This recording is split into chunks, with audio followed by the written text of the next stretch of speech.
नमस्कार, विकास समाचार में आपका स्वागत है। नालासोपारा में 30 वर्षीय महिला से किया गया सामूहिक दुष्कर्म, 3 गिरफ्तार, 5 दिन की पुलिस हिरासत। नालासोपारा पुलिस स्टेशन क्षेत्र में 30 वर्षीय महिला के साथ सामूहिक बलात्कार की दिल दहला देने वाली घटना सामने आई है।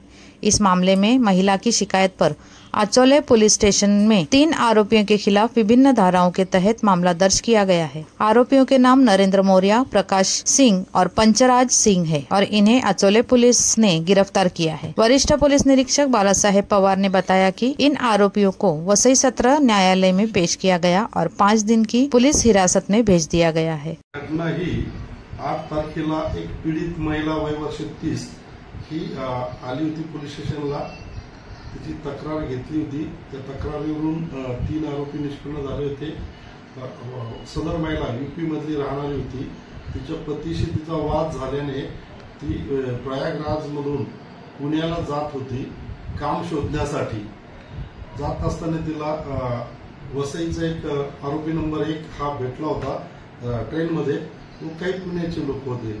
ती पुण्याला जाताना त्यांनी सांगितलं की तुला काम पाहिजे असेल मुंबईला तर तू मला पुण्याला नाही भेटलं तर मला फोन कर। सदरची पीडित महिला ही पुणे येथे गेली।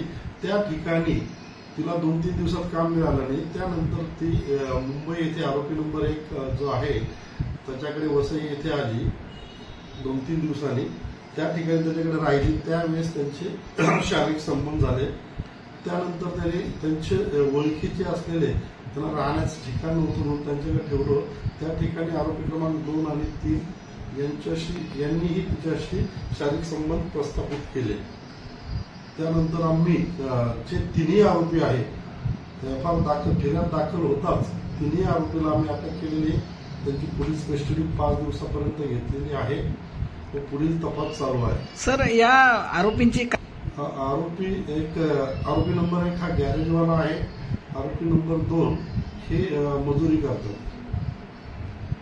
काय सांगाल या घटनेमध्ये? ही जी महिला आहे ही म्हणजे हिच्यावर म्हणजे सामूहिक अत्याचार करण्याचं नेमकं कारण काय असं कळालं आहे का? काय तपास चालू आहे। धन्यवाद। वसई से मैं शहनाज शेख, विकास समाचार। चैनल को लाइक, शेयर, सब्सक्राइब जरूर।